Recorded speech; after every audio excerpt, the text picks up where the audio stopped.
2024 के लोकसभा चुनाव में अमेठी में क्या होगा।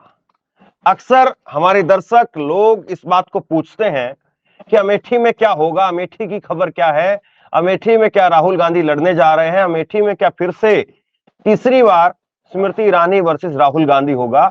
ये लगातार लोगों के सवाल आ रहे थे, कमेंट आ रहे थे, और इसीलिए आज मैंने बेहद खास मेहमान आपकी स्क्रीन के ऊपर इस वक्त में आप देख सकते हैं, दीपक सिंह जी को मैंने इनवाइट किया है। आप एमएलसी रहे हैं और अमेठी में जिस तरीके से स्मृति ईरानी ने चुनौती दी थी राहुल गांधी को डिबेट की, तो उस वक्त में दीपक सिंह ने बाकायदा पत्र लिख करके हमें स्मृति ईरानी को जवाब दिया था और कहा था कि मैं डिबेट के लिए तैयार हूं, कांग्रेस का कार्यकर्ता डिबेट के लिए तैयार है, राहुल जी तो नरेंद्र मोदी को डिबेट के लिए बुला रहे हैं। तो तमाम इस तरह से जो है वो प्रतिक्रियाएं सामने आई। उस वक्त भी मैंने वो खबर आपको दिखाई थी।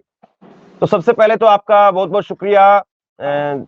जिस तरीके से बिजी शेड्यूल अभी हम लोग देख रहे हैं चुनाव को लेकर के, और इस बिजी शेड्यूल के अंदर भी दीपक जी आप आए हमारे दर्शकों के लिए, और हम चर्चा करेंगे अमेठी को लेकर के कि अंदर की खबर क्या है, और कम से कम आप अंदर की खबर पुख्ता तौर पर बताएंगे दर्शकों को कि अंदर की खबर क्या है। तो सबसे पहले तो मैं आपका शुक्रिया अदा करता हूं, आप आए ऑनलाइन न्यूज इंडिया पर, इस वक्त हम लाइव हैं। जी थैंक यू धर्म भाई। तो अंदर की खबर क्या है आप कार्यकर्ताओं के पास में, नेताओं के पास में, अमेठी को लेकर के इस वक्त में क्या है अंदर की खबर अमेठी में? मैं देख रहा हूं लगातार आप एआईसीसी जाते हैं, दिल्ली जाते हैं, तो लगातार यही डिमांड रखते हैं। आपको आश्वासन क्या मिल रहा है, आपको क्या कहा जा रहा है? क्योंकि इस बीच में आगे हम चर्चा करेंगे कि एक और शख्स है, एक और नेता है जिनकी तरफ से भी एक दावा ठोका जा रहा है अमेठी को लेकर के, उसके बारे में हम आगे जो है चर्चा करेंगे। लेकिन पहले मैं इस चर्चा को फोकस करना चाहूंगा स्मृति ईरानी के ऊपर और राहुल गांधी के ऊपर। और मैं चूंकि आप वहां पर काफी सक्रिय रहते हैं अमेठी के अंदर, तो अमेठी से मैं समझना भी चाहूंगा कि क्या ऐसे मुद्दे हैं जिसको लेकर के इस बार चुनावी हवा आप समझ पा रहे हैं अमेठी के अंदर खास तौर पर। तो सबसे पहले आप यही बताइए हमारे दर्शकों के लिए कि अमेठी में अंदर की खबर क्या है, क्या होने वाला है इस बार? क्या राहुल गांधी को लोग इस बार फिर से देखेंगे स्मृति ईरानी के सामने, और अगर ऐसा होगा तो क्या होगा? ये धर्म भाई, अमेठी के हाल सच में तो ये है कि वहां की जो जनता है अमेठी की, वो ठगी गई है, इसलिए वादा खिलाफी के विरुद्ध, स्मृति ईरानी के विरुद्ध आंदोलित है। उसे लगता है कि 2019 में जो झांसा दिया गया, झांसा पूरे देश में दिया गया होगा, लेकिन वहां पर बड़ी बड़ी बातें की गई थी। स्मृति ईरानी जी जब आंदोलन करती थी गैस सिलेंडर लेकर या जो भी करती थी, तो उसको अमेठी के लोगों को लगा कि ये क्रांतिकारी महिला हैं, जो कहेंगी वो सच साबित होगा। तो उन्होंने अमेठी के साथ बहुत सारे वादे किए, प्रधानमंत्री जी को बुलाया, प्रधानमंत्री जी ने जो सपने दिखाए, हो सकता है उनकी भी स्वतंत्रता रही हो, वो सपने के बुने जाल में और बहुत सारी अंदरूनी चीजें थी, अमेठी के लोग फंस गए थे, इनको वोट कर दिया था। बहुत सारी चीजें मैं पहली बार आपके यहाँ चैनल पे बोल रहा हूँ, ऑनलाइन न्यूज इंडिया पर, कि जो आज बागी हुए हैं समाजवादी पार्टी के, या कहिए जो गद्दारी की है समाजवादी अपनी पार्टी से, अलायंस के बाद भी, अलायंस कह दीजिए या समाजवादी पार्टी के सहयोग के बाद भी, उन लोगों ने लगभग खुलेआम भारतीय जनता पार्टी की मदद की थी। बहुजन समाज पार्टी से लड़ने वाला 5 विधानसभा हैं, 5 विधानसभा के प्रत्याशी या पूर्व विधायक सब भाजपा में शामिल हो गए थे। एक ऑफर था, एक उद्योगपति वहां आकर बैठ गए थे, उनके मैनेजर, खुला पैसा चल रहा था, हम लोगों ने कंप्लेन भी की थी उस वक्त पे। जो रेट लगे उस रेट के हिसाब से लोगों की खरीदारी की गई थी। लोग बड़ी बड़ी गाड़ियां लेकर आज भी अमेठी में टहलते हैं, वो उन्हीं के पैसों के आधार पर हुआ था। तो अमेठी को लगा कि सबने मिलकर अमेठी की आम जनता को धोखा दिया, उस राहुल गांधी को धोखा दिया जिन्होंने अमेठी में एक विकास की परंपरा शुरू की, उस विकास की परंपरा को रोक दिया। जहां पर कभी नफरत नहीं होती थी, मोहब्बत की बात होती थी, मोहब्बत के काम होते थे, वहां पर नफरत का माहौल बना दिया। उस अमेठी में जहां पर पंचायत के प्रतिनिधि, चाहे जिला पंचायत के हों या क्षेत्र पंचायत के ब्लॉक प्रमुख हों या प्रधान हों, निष्कंटक अपने जो अधिकार है उसका प्रयोग करते थे, काम करते, जनता की सेवा करते थे। अब चंदा उगाही होती है, ऑन रिकॉर्ड बोल रहा हूं, आधिकारिक तौर पर अधिकारी उनसे पैसा मांगता है, 2000, 3000, 5000, 8000, 10,000, कभी महीने में, कभी त्योहार पे, कभी कब। तो जो धोखाधड़ी हुई है अमेठी के साथ, उसका ये पैसे बदला की लेना उगाही कौन चाहती करवा है। रहा है? देखिए, सरकारी तंत्र प्रयोग करता है। स्मृति ईरानी जी के जब कार्यक्रम होते हैं उसमें पैसा लिया जाता है, प्रधानों की चौपालें लगानी पड़ती है उसमें पैसा लिया जाता है। अधिकारी कहता है हमें कैंपेनिंग, जो सरकारी कार्यक्रम होते हैं, आजकल वो सरकारी कार्यक्रम, सॉरी, पार्टी के जो कार्यक्रम होते हैं सरकारी तौर पर ऑर्गेनाइज किए जाते हैं, तो उसका जो चंदा उगाही होती है पंचायत प्रतिनिधियों से की जाती है, और ऊपर से ना देने वाले पंचायत प्रतिनिधियों पर कार्रवाई कराई जाती है, उन्हें प्रशांत किया जाता है, उनको प्रताड़ित किया जाता है। तो इन सब चीजों से अमेठी के लोग लड़ रहे हैं, और वो जो इन चीजों से लड़ रहे हैं वही लोग राहुल गांधी के लिए लड़ रहे हैं। वो राहुल गांधी जी से अपील करते हैं बहुत सारे मंचों पर। जब हम लोग गांव जाते हैं, जैसे मैं आज सुजानपुर था, धर्मेंद्र भाई, पहली बार बताऊं, मैंने हालांकि ट्विटर पे डाला है, मैं एक, हमारे अमेठी का गांव सुजानपुर है, मैं आज वहां गया था। जो हमारा अभियान है, गारंटी अभियान, उसको हम उसके पॉम्पलेट बांटने गए थे। आपकी जानकारी के लिए, सुजानपुर, आपके दर्शकों की जानकारी के लिए, सुजानपुर वो गांव है जिसको स्मृति ईरानी जी ने गोद लिया था। बहुत सारे जर्नलिस्ट हमारे साथ गए थे। एक काम नहीं किया, जिस गांव को गोद लिया उस गांव में एक काम नहीं किया। तो आप पूरी पार्लियामेंट में रास्ता क्या भी किया कच्चा है हो? उसका। हाँ, रास्ता भी कच्चा है। रास्ता भी कच्चा, एग्जैक्टली।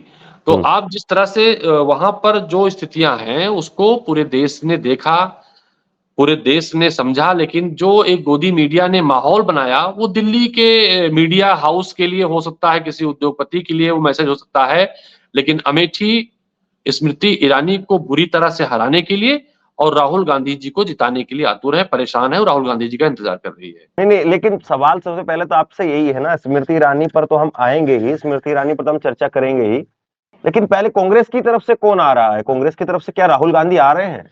अंदर की आपकी खबर क्या है? आपसे क्या बात हुई है? क्या आश्वासन हुआ है आपसे? आप दिल्ली जाते हैं तो वहां पर जो है वो लगातार यही डिमांड रख रहे हैं आप, लेकिन अंदर से कोई मैसेज मिला है? हमने कहा ना आपसे कि अमेठी के लोग राहुल गांधी जी को अमेठी से बनाना चाहते हैं, सांसद के तौर पर देश का प्रधानमंत्री। तो वो भरोसा है, और हमें भी भरोसा है कि राहुल गांधी जी की उनकी मुराद पूरी करेंगे। जो उनसे भूल हुई है अमेठी के लोगों से, उसे सुधारने का मौका देंगे। हमें यकीन है राहुल गांधी जी चुनाव लड़ने अमेठी से आएंगे और सांसद बनकर अमेठी से देश का प्रधानमंत्री बनेंगे। अंदर से आपको ग्रीन सिग्नल मिला है? हालांकि मेरे पास में एक खबर है, राहुल गांधी कब जो है वो ऐलान कर सकते हैं या नहीं ऐलान कर सकते हैं, एक खबर जो है मैं आप लोगों के लिए, आप दर्शकों के लिए मैं प्रॉमिस कर रहा हूं कि मैं आपको जरूर बताऊंगा। अब दीपक जी इस पर कितना ऑफिशियली बोलेंगे नहीं बोलेंगे, वो मैं इनको जो है टटोलने की कोशिश कर रहा हूं, लेकिन रायबरेली और अमेठी 2 सीटें ऐसी है जहां पर अभी तक उम्मीदवारों की घोषणा नहीं की गई है, लेकिन मेरे पास में एक खबर है अंदर की कि कब घोषणा हो सकती है। अब किसकी होगी, कैसे होगी, उस पर जो है चर्चा है। लेकिन आप ये बताइए, मैं थोड़ा सा दर्शकों के लिए समझना चाह रहा हूं, स्मृति ईरानी पर हम विस्तार से बात करेंगे, लेकिन अभी सवाल जो है वो ये खड़ा हो गया कि कांग्रेस ने अपनी कई सीटों की घोषणा कर चुकी है। कांग्रेस उत्तर प्रदेश में कई सीटों की घोषणा हो गई, तो क्या रणनीति है ये कि अभी तक जो है वो अमेठी की जो है वो सीटों की घोषणा नहीं की गई है? देखिए, अमेठी में बड़ा धमाका होगा। लोग अभी जिस तरह से एक समय में घोषणा नहीं हुई, कुछ लोग कह रहे थे ये नहीं हुआ, बार बार तरह तरह खबरें चलाई गई, फिर कुछ लोग अहंकार में डूबकर तरह तरह की बातें करते रहे हैं। तो अमेठी में एक बड़ा धमाका होगा राहुल गांधी जी के रूप में। ये मैदान नहीं ले पाएंगी, भागने का मौका नहीं मिलेगा भाजपा के लोगों को। तो हम तो उस भरोसे के साथ हैं और उस भरोसे के साथ काम कर रहे हैं। हम ये मान के वहां काम कर रहे हैं कि राहुल गांधी चुनाव लड़ेंगे, और जो भी कयास, जिस तरह से भी कयास लगाए गए, उन कयासों कोई मतलब नहीं है। राहुल गांधी जी ही चुनाव लड़ेंगे, ऐसी मेरी मांग भी है, और मैं मानता हूं कि राहुल गांधी जी अमेठी की भावनाओं का कद्र करेंगे, चुनाव लड़ेंगे। चलिए, मैं अगला सवाल पूछूं उससे पहले मैं बता ही देता हूं मेरे पास में खबर क्या है, फिर ताकि थोड़ा सा बातचीत करने में और मजा आएगा। आपके पास खबर होगी कि 26 तो हाँ, वायनाड का चुनाव खत्म होगा, 27 से राहुल गांधी जी नामांकन करने आएंगे। ये बताइए फिर, ये क्यों नहीं बता रहे हैं आप? फिर ये तो सीधे तौर पर दिख रहा है कि 26 अप्रैल के बाद में कांग्रेस जो है वो अमेठी और रायबरेली से उम्मीदवारों की घोषणा करेगी। नवरात्र, धर्मेंद्र जी, नवरात्र बीतने दीजिए। नवरात्र की शक्ति, जो देवी शक्ति होती है, हाँ उस देवी शक्ति बहुत सारे असुर शक्तियों पर भारी पड़ेगी, जिन लोगों ने देश की जनता के साथ वादा खिलाफी की है, जिस लोगों ने देश के करोड़ों बेरोजगारों को ठगा है, जिन लोगों ने झांसे दिए थे 15 नहीं, लाख के, लेकिन जिन मैं लोगों यही तो समझना चाह रहा हूं कि आपको कौन रोक रहा है उधर उम्मीदवार की घोषणा करने से? नहीं उम्मीदवार की ये घोषणा क्या निश्चित रूप से रणनीति है, नीति है कांग्रेस की? अभी अमेठी की जनता को लड़ने दीजिए ना। जब अमेठी की जनता लड़ रही है, स्मृति ईरानी जी परेशान हैं, तरह तरह के हथकंडे अपना रही है, भारतीय जनता पार्टी में बेचैनी है, तो जब राहुल गांधी आएंगे कितनी हलचल होगी उसका उम्मीद लगाइए। अभी सिर्फ चर्चा कहाँ है, चर्चा राहुल गांधी और अमेठी रायबरेली की है। तो राहुल ठीक है, गांधी तो जिस दिन एक लड़ने मिनट, आएंगे उस मैं दिन अपने आप पूरी बात जो है वो बताने नहीं दे रहे, लेकिन मैं बता देता हूं अपने दर्शकों के लिए। 26 अप्रैल के बाद में ये बताया जा रहा है कि कांग्रेस रायबरेली और अमेठी से अपने उम्मीदवारों की घोषणा करेगी। 5वें चरण के अंदर मतदान होना है 20 मई को अमेठी के अंदर, और वायनाड में 26 अप्रैल को वोटिंग होनी है। और अमेठी और रायबरेली के अंदर 26 अप्रैल से लेकर के 3 मई के बीच में नामांकन होना है। तो यानी नामांकन से, जैसे ही नामांकन की शुरुआत होगी तो वैसे ही जो है वो यहाँ पर घोषणा कर दी जाएगी अमेठी के अंदर। और जैसे ही वायनाड का चुनाव समाप्त होगा, वायनाड में वोटिंग समाप्त होगी, तो संभवतः हो सकता है कि 27 तारीख को, 28 तारीख को या 29 तारीख को जो वो घोषणा होगी। और जहां तक जो है वो मुझे लग रहा है कि अब कांग्रेस पार्टी जो है वो ये देख रही है कि साउथ में जो सीटें हैं, जैसे कि अभी 19 तारीख को वोटिंग होनी है यहाँ पर तमिलनाडु के अंदर, तो क्या मैं दीपक सिंह जी ये समझूं कि सारा का सारा जो है वो इसलिए किया जा रहा है कि साउथ में पूरी मजबूती के साथ में तेलंगाना तक, तमिलनाडु, केरल, कर्नाटका, तेलंगाना, और उसके बाद महाराष्ट्र तो खैर बाद में चलता रहेगा, महाराष्ट्र का लंबा रहेगा।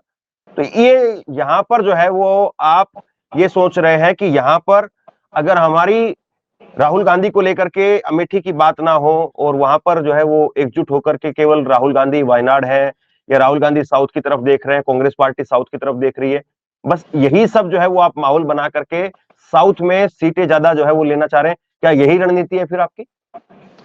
देखिए, कांग्रेस पार्टी साउथ में सीटें लेना चाह रही है, कांग्रेस पार्टी नॉर्थ में, पूरे देश में कांग्रेस पार्टी सीटें लेना चाह रही है। और यकीनन जिस तरह से अंदर खाने माहौल बना हुआ है, भारतीय जनता पार्टी में निराशा है, तो साउथ भी जीतेंगे, मध्य भी जीतेंगे, नॉर्थ भी जीतेंगे, सारे सीटों पर सारी जगह कांग्रेस पार्टी जीतने जा रही है। भारतीय जनता पार्टी पिछले बार अपने अधिकतम कई राज्यों में 100% सीटें जीत के आई थी, तब उनके ये स्कोर थे, तो उनका सफाया हो रहा है। हम भी रणनीतिक ढंग से कांग्रेस पार्टी आगे बढ़ रही है, और हम तो ये मानेंगे कि आपने जो राहुल गांधी जी के नामांकन की तिथि बताई, राहुल गांधी जी के नामांकन के लिए अमेठी आने की जो बातें कही, हम तो ये मानेंगे कि ईश्वर करे आपकी जुबान पर सरस्वती का वास सच साबित हो जाए। अमेठी होने का, अमेठी का होने तो मुझे अच्छा लगेगा चीजें। लेकिन जहां तक कांग्रेस पार्टी की रणनीति है, इस रणनीति में भारतीय जनता पार्टी उलझी हुई है। पूरा जो गोदी मीडिया है, गोदी मीडिया भी परेशान है कि आखिर होने वाला क्या है। तो मुझे लगता है कि ये हो सकता है चीजें हो जाए, हो सकता है इससे बेहतर चीजें हो जाए। तो ये अभी राज को राज रहने दीजिए। चुनाव, साउथ के चुनाव तक का इंतजार करिए। तब तक जो है भारतीय जनता पार्टी की जो पोल, देश के आप जैसे कई सारे निष्पक्ष चैनल जिनकी जिम्मेदारी बनती है कि एस्टेब्लिशमेंट के खिलाफ बोले, एस्टेब्लिशमेंट पर हमला करें जिसपे लोग ना कर सकें, तो करते रहे, मेरे ख्याल से बेहतर होगा। हम तो उसको मानकर खुश रहते हैं। लेकिन मैं एक सवाल आपसे पूछना चाहूंगा कि आप ये कह रहे हैं कि चलिए आपकी भविष्यवाणी सही साबित हो जाए, मतलब कि आप ये मान रहे हैं कि 28-29 तारीख को वहां पर अमेठी में घोषणा होने वाली है, और 3 मई से पहले पहले तो कम से कम घोषणा होते ही चाहे राहुल गांधी करें या कोई और करे तो वो नामांकन भी होगा।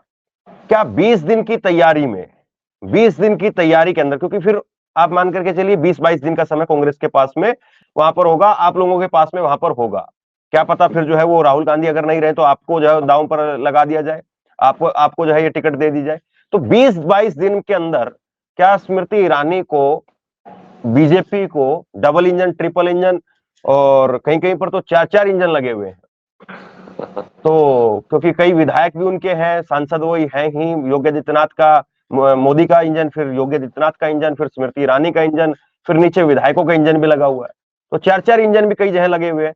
और मैं आपको एक दिलचस्प बात बताता हूँ दीपक जी, हुआ ये कि स्मृति ईरानी जी ने अब से कुछ समय पहले जब गांव के जब दौरे शुरू किए, तो उन्होंने एक ट्वीट किया।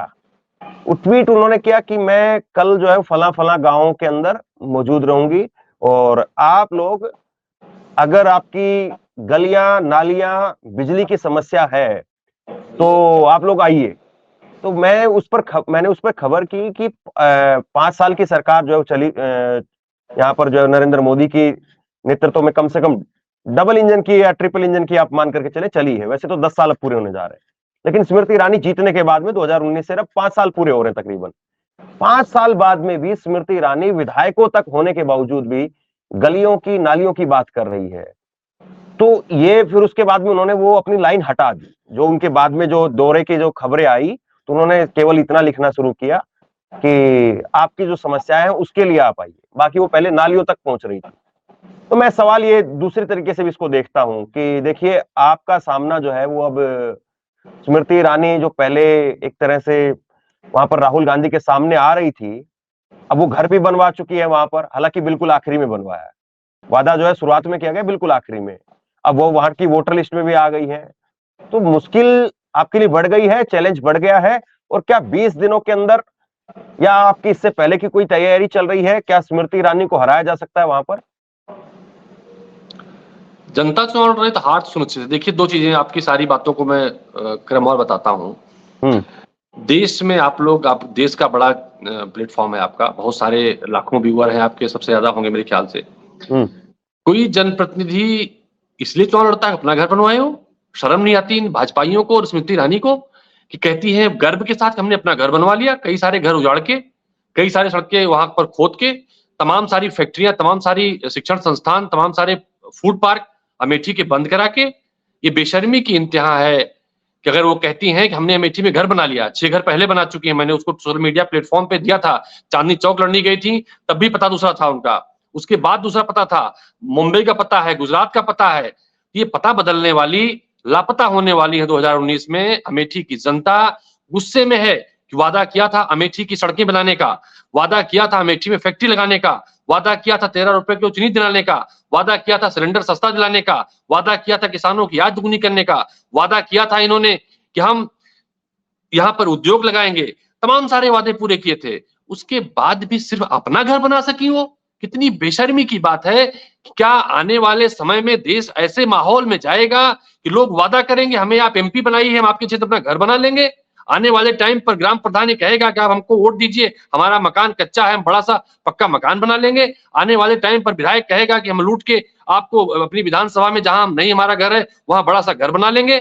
ये सरासर एक गोदी मीडिया के द्वारा प्रचारित और प्रसारित किया गया एक समाज के लिए घातक सवाल है। आप धर्मेंद्र जानते होंगे राहुल गांधी जी का अमेठी में घर है, आप जानते हैं इस बात को? मैंने ट्वीट किया था, आज वहां बहुत सारे तमाम मीडिया कर्मी गए थे। कभी राहुल जी ने अपना घर बताया? 20 साल 25 साल पहले उन्होंने अपना घर बनाया था, कई रातें गुजारी है वहां पे, भोई मऊ में घर है इनका, रायबरेली में। कभी किसी से बताया इन्होंने कि उनका घर है जो मुंशीगंज के? राहुल जी के नाम पे है, निश्चित रूप से राहुल गांधी जी के नाम पे है। राहुल गांधी जी रुकते हैं वहां पे। मैंने वहीं से आज प्रेस की थी, मैं वहीं बैठ के आज बहुत सारे जर्नलिस्ट साथियों से, राहुल गांधी के नाम पर है वो घर। आप हमारे ट्विटर पे जाइए ना, मैंने फोटो शेयर की है उसकी। आज अंदर अच्छा। तक कई सारे मैं मीडिया कर्मियों साथ ले गया था। ये बेशर्मी की बात है, क्योंकि राहुल गांधी जी वहां सांसद इसलिए नहीं थे, राहुल गांधी सांसद वहां इसलिए थे कि उनको अमेठी का निर्माण करना था। अमेठी में विकास जहां एक परंपरा थी उसका निर्माण करना था। राहुल गांधी जी को भेल लगानी थी, एचएल लगानी थी, रेलनीर लगानी थी, राहुल गांधी को उड़ान की यूनिवर्सिटी बनानी थी, राहुल गांधी जी को एफडीडीआई बनाना था, राहुल गांधी जी को सड़क नेशनल हाईवे स्टेट हाईवे बनाने थे, राहुल गांधी जी को तिलोई का 200 बेड का अस्पताल बनाना था, मुंशीगंज संजय गांधी में हाक सहित कई सारे अस्पताल बनाने थे। उस पर राहुल गांधी ने काम किया और इन्होंने अपना घर बनाया। कितनी बेशर्मी की बात है। इस पे भी बहुत सारे गोदी मीडिया के लोग उत्साही होते थे। मैं तो उन्हें धिक्कारता हूं, उन्हें चैलेंज और चुनौती देता हूं। देश का कोई ऐसा नकारा सांसद भी नहीं कहेगा कि आप हमको वोट दीजिए, हम आपके अपना घर बना लेंगे। कितनी धर्मेंद्र जी बेशर्मी बात है, हमको वोट दीजिए हम घर बनाएंगे। और वो स्मृति ईरानी जो 6 घर पहले दावा कर चुकी हैं कि 6 घर उनके पहले रहे हैं। चांदनी चौक को घर बताती थी, कभी पलट चांदनी चौक नहीं गई। राहुल गांधी जी आज वायनाड के सांसद हैं, तब भी राहुल गांधी जी लगातार अमेठी के लोगों के संपर्क में है। अमेठी के लोगों से आज भी उनका वही नाता है। और बड़ी बात कहूं, राहुल गांधी जी की जो कांग्रेस पार्टी की वोटर लिस्ट होती है, जिसमें पीसीसी मेंबर और एससी मेंबर बनते हैं, भले राहुल गांधी जी वायनाड के सांसद हैं, धर्मेंद्र जी ये रिकॉर्ड की बात है, आपके लिए महत्वपूर्ण बात है, आपके दर्शकों के लिए महत्वपूर्ण बात है। राहुल गांधी जी आज भी अमेठी से पीसीसी और आईसीसी के मेंबर हैं, इस चुनावी संगठन के। तो नाता पारिवारिक ऐसा होता है, और उसी पते पर हैं, जिस घर की मैं बात कर रहा हूं। तो ये आपके हम्म देश कहां जा रहा है? सांसद ने घर बना लिया, अपना घर बना लिया, अमेठी की सड़कों को उजाड़कर, अमेठी की फैक्ट्रियों को नीलाम करके। अमेठी से जानते हैं आप, अमेठी से इन्होंने फुटपाथ छीना है, इससे किसानों का लाभ होता था। अमेठी में ट्रिपल आईटी बंद करा दी, अमेठी में ऊंचाहार रेल लाइन बंद करा दी, अमेठी में इन्होंने मालविका स्टील बंद करा दी, एम्स की सैटेलाइट बंद करा दी। अगर इतने कुछ बंद करा के अपना घर बना लिया, धिक्कारता हूं ऐसे आदमी को, और धिक्कारता हूं हर उस व्यक्ति को जो घर बनाने पर उत्साही होता है। कहां से बना घर इनका? पूछूंगा कभी समय आने, इसको पूछूंगा इनसे। ठीक है, देखिए घर बनाने में वैसे तो खैर बुराई नहीं, और स्मृति ईरानी मुझे लगता है कि आज अमेरिका में भी घर बना ले तो शायद कोई आश्चर्य नहीं होना चाहिए। अब काफी कुछ जो है उनके पास में है। नहीं, घर की जमीनों को लेकर कुछ चीजें हैं, उस पर बाद में चर्चा होगी। हाँ हाँ, मैं लेकिन एक चीज और समझना चाहता हूँ, आपको वोट आप क्या समझ रहे हैं कि क्या भावनात्मक मुद्दे की वजह से ज्यादा वोट कांग्रेस पार्टी को, राहुल गांधी को वहां पर मिलेगा, कि एक जुड़ाव रहा है गांधी परिवार का? पिछली बार जिस तरीके से हार हुई, हालांकि 55,000 के वोटों से हार हुई, कोई बहुत बड़ी हार नहीं थी, तो ये भावनात्मक मुद्दे जो है वो ज्यादा है। राहुल गांधी ने चूंकि अपनी भारत न्याय यात्रा के दौरान वहां पर काफी कुछ जो है बोलते हुए भी नजर आए, एक अंदर की जो है वो एक पीड़ा वो भी उनकी जो है दिखती हुई वहां पर दिखी। और क्या आपको लग रहा है कि भावनात्मक मुद्दे जो है वो कांग्रेस पार्टी के लिए ज्यादा यहाँ पर काम करेंगे, या फिर जो मुद्दे आप गिनवा रहे हैं कि अमेठी में काम नहीं करवा पाई, या जो राष्ट्रीय स्तर के मुद्दे हैं महंगाई बेरोजगारी के, वो ज्यादा काम करेंगे? देखिए, वहां पर भावनात्मक लगाव भी है, विकास अमेठी की परंपरा होती थी। मैंने आपको सिलसिलेवार गिनाए कि राहुल गांधी ने वहां क्या क्या बड़े बड़े 3 इंडस्ट्रियल एरिया बनाए हैं, त्रिशुंडी, गौरीगंज और जगदीशपुर, और हर इंडस्ट्रियल एरिया में 100-100 150 फैक्ट्रियां हैं। एक दूसरा छोटा सा इंडस्ट्रियल एरिया मुंशीगंज में है, जहां पर एचएल और गन फैक्ट्री है। तो वहां से अमेठी के लाखों लोगों को परोक्ष अपरोक्ष रूप से रोजगार मिलता है। उसमें गिरावट आई है, कुछ चीजें बंद हुई हैं, उसमें गिरावट आई है। दूसरा जो सबसे महत्वपूर्ण बात मैंने पहले स्लॉट में बताया था, पिछली बार हमारे सहयोगी के नाम पर जो गद्दार छुपे हुए थे, आस्तीन के सांप की तरह काम कर रहे थे, वो खुल गए हैं। चौथी बात, जो नव आगंतुक भारतीय जनता पार्टी के लोग गए थे, उनमें उत्साह था कि हमें कुछ मिल जाएगा भारतीय जनता पार्टी से, और वो करीब 55-60 लोगों ने ज्वाइनिंग की थी। उसमें विधानसभाओं के प्रत्याशी या छोटे लोग हैं, नाम देना ठीक नहीं, हमारे साथ हैं आज वो भावनात्मक रूप से। जब वो लोग गए थे, माहौल बना था। आज वो अपने आप को ठगा महसूस कर रहे हैं। भारतीय जनता पार्टी का एक एक कार्यकर्ता पुराना, जिसने कभी राजीव जी को वोट नहीं दिया, जो सोनिया गांधी जी साथ नहीं खड़ा रहा, वो आज कांग्रेस पार्टी के साथ इसलिए खड़ा है, उसको स्मृति ईरानी जी ने अपमानित किया है, मंचों से धक्के देकर भगाए हैं, गाली देकर भगाई है। एक बात बताऊं, एक बड़ा वीडियो उनका वायरल हुआ, शायद आपने देखा होगा। उन्होंने कहा था 2014 में, एक किसी न्यूज चैनल पे वो वार्ता कर रही थी, 2014 में मुझे कोई घर पे रखने को तैयार नहीं था। आपका बड़ा प्लेटफॉर्म बताता हूं, दलजीत चाचा हैं, भारतीय जनता पार्टी के बड़े नेता हैं, गौरीगंज हेडक्वार्टर जिला मुख्यालय वही रहते हैं, उनके सुपुत्र ओपी सिंह भी राजनीति में हैं। उन्होंने अपना घर का सबसे बेहतरीन हिस्सा इनको राजनीति करने के लिए, रहने के लिए दिया। उसके बाद उसको श्रेय देके बोल तबेले में रहे। अगर किसी पुराने भारतीय जनता पार्टी घर को तबेला बताएंगी, क्या बीतेगी? तो इन्होंने भारतीय जनता पार्टी के पुराने नेताओं को, पुराने कार्यकर्ताओं को तबेले से ट्रीट किया है, उनको गंदगी समझी है, उन्हें अपमानित किया है, और बदला लेने के लिए आतुर हैं इनसे। इन्होंने बहुत सारे जो वादे किए थे, वादे तोड़े हैं, उसके खिलाफ लोग खड़े हैं। हमारा संगठन, हमें मानते हैं कि थोड़ा हमारे अंदर कमियां रही हैं, हमारे कहीं ना कहीं मैनेजमेंट में कमियां रही हैं, तो हमने उसको भी ठीक किया है। आपको एक रोचक बात बताऊं, पूरे देश में चर्चा चलती है पन्ना प्रमुख, पन्ना प्रमुख, आप भी जानते होंगे। जानते हैं इसकी उत्पत्ति कहां से हुई थी? इसकी उत्पत्ति अमेठी से हुई थी। प्रियंका गांधी जी अमेठी में जब काम करती थी, तो उन्होंने पूर्वा प्रभारी बनाए थे। जो एक पोलिंग स्टेशन होता है, उस पोलिंग स्टेशन पर एक पोलिंग में 12, 15, 10 जैसे पुरवे होते हैं। हर पुरवा का एक हमने अध्यक्ष बनाया था, जो हम 2014 में उनसे हम कांटेक्ट नहीं कर पाए थे। कहीं न कहीं हमारी गलतियां थी। बहुत सारे ऐसे नेता थे हमारी अपनी पार्टी के, जो हमारी अपनी गलतियों, हमारी अपनी कमियों से घर बैठ गए थे। उनकी संख्या कम नहीं थी, 1000 से 1500 लोग थे, महत्वपूर्ण व्यक्ति थे, चुने जनप्रतिनिधि रह चुके थे और उनकी क्षेत्र में पहचान थी। वो हमारे अपने मैनेजमेंट की गलती से घर बैठ गए थे। वो सब हमने ठीक किए हैं।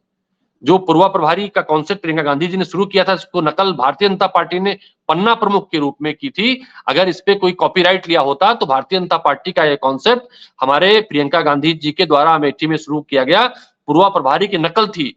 उन पूर्वा प्रभारियों में 8680 पूर्वा प्रभारियों की हम लोग उनसे कांटेक्ट कर चुके हैं, उनके साथ बैठक कर चुके हैं। इसका प्रोपोगंडा नहीं कर रहे हैं अभी। जिस दिन हमारे नेता का आगमन होगा, बढ़िया से उनकी बैठक कराएंगे, उनके साथ बढ़िया संवाद कराएंगे उनके साथ। तो पूरी तैयारी है वादा खिलाफी के मुकाबले, पूरी तैयारी है विकास वर्सेस विनाश के मुकाबले, पूरी तैयारी है अपना घर वर्सेस अमेठी के विकास के सापेक्ष में, पूरी तैयारी है। जिन्होंने अमेठी का विकास छीना है, अमेठी से ट्रिपल आईटी छीनी है, अमेठी से फूड पार्क छीना है, अमेठी की मालविका को नीलाम किया है, ऊंचाहार जौनपुर रेल लाइन छीन कर ले गई हैं, उनको वापस भेजने का ये पूरी तरह से हमारी तैयारी है और इसे हम करके रहेंगे। ये अभी जिस मैं शुरुआत में जो मैंने कहा था कि एक और नेता है, या यूं कहें कि अभी राजनीति में आने के लिए जो है उनका इंटरव्यू एक दो चला, रॉबर्ट वाड्रा को भी क्या जो है कांग्रेस पार्टी यहाँ पर आजमा सकती है, और क्या दूसरे विकल्प पर भी आपका नाम या फिर जो है वो आराधना जी का नाम या सुप्रिया जी का नाम, इनके नाम की भी चर्चा चल रही है? देखिए, ये आराधना जी से और सुप्रिया जी से पूछ लीजिएगा, लेकिन जहां तक मेरा अपना सवाल है, मैं अपनी राजनीति कम करता हूं। राहुल गांधी जी की, प्रियंका गांधी जी की राजनीति करता हूं तमाम झंझावट के बाद भी। और ना मैं अमेठी से किसी टिकट के दावेदार हूं, ना मैंने अमेठी से किसी से क्लेम किया। अगर किसी मीडिया कर्मी ने भी कहा होगा, पीछे मैं जब दिल्ली था, इस बात को पुरजोर ढंग से मैंने रोका था चलाने के लिए। कई सारे नेशनल चैनलों के लोगों को बुला के मैंने इस बात के लिए बाइट दी थी कि अब खबरें इस पर विराम लगे। तो वहां पर हम काम कर रहे हैं राहुल गांधी जी को सांसद बनाकर देश के प्रधानमंत्री बनाने के लिए। क्योंकि हमारा मतलब हमारे अमेठी का और उस परिवार से, गांधी परिवार का जो रिश्ता है, हर अमेठी वासी चाहता है वो रिश्ता मजबूती के साथ कायम रहे। जो भूल चूक हुई है उसे सुधारने का मौका मिले, हम उस दिशा में काम कर रहे हैं। और हम राहुल गांधी जी का इंतजार कर रहे हैं, उस शुभ घड़ी का इंतजार कर रहे हैं कि राहुल गांधी जी कब सिग्नल देते हैं, अमेठी किस दिन चुनावी मैदान में आते हैं। चूंकि वो अमेठी के लोगों के संपर्क में रहते हैं, अमेठी के लोगों की मदद करते रहते हैं, अमेठी को आज भी वायनाड के सांसद होने के बाद परिवार मानते हैं। जब कोविड का संक्रमण काल था, पूरे देश में नेता निकल नहीं रहे थे, वो समय था, शायद ही कोई सप्ताह बीतता था जब राहुल गांधी जी जूम मीटिंग के माध्यम से अमेठी के लोगों से संपर्क नहीं करते थे। रोज शाम को केएल शर्मा के फोन आते थे कि कौन सी दवाई, कौन सा खाद्य पदार्थ कहाँ भेजाना है, कौन सी ट्रेन पे कौन लोग आ रहे हैं, उनको कहाँ रिसीव करके कहाँ घर भेजवाना है। खाद्य सामग्री से लेकर दवा तक राहुल गांधी जी उपलब्ध कराई। तो हम अमेठी के लोग उस कर्ज को एक बार मजबूती के साथ चुकाना चाहते हैं और राहुल गांधी जी का इंतजार। चलिए, बहुत बहुत धन्यवाद, आपने वक्त दिया। और अब इंतजार इसी बात का रहेगा कि आपकी बात पर मोहर लगती है या फिर कोई चौंकाने वाली खबर आती है। क्या राहुल गांधी ही अमेठी के अंदर स्मृति ईरानी के सामने होंगे, उनको हरा पाएंगे, या कोई और जो है वो कांग्रेस पार्टी की तरफ से अमेठी में आता है? लेकिन अभी बस मान करके चलिए आप, करीब करीब ऐसा लगता है कि 15 दिन 20 दिन हो सकता है कि इस पूरी असमंजस का दौर में जो है बीते। आप आए, आपने अपनी बात कही, बहुत बहुत धन्यवाद।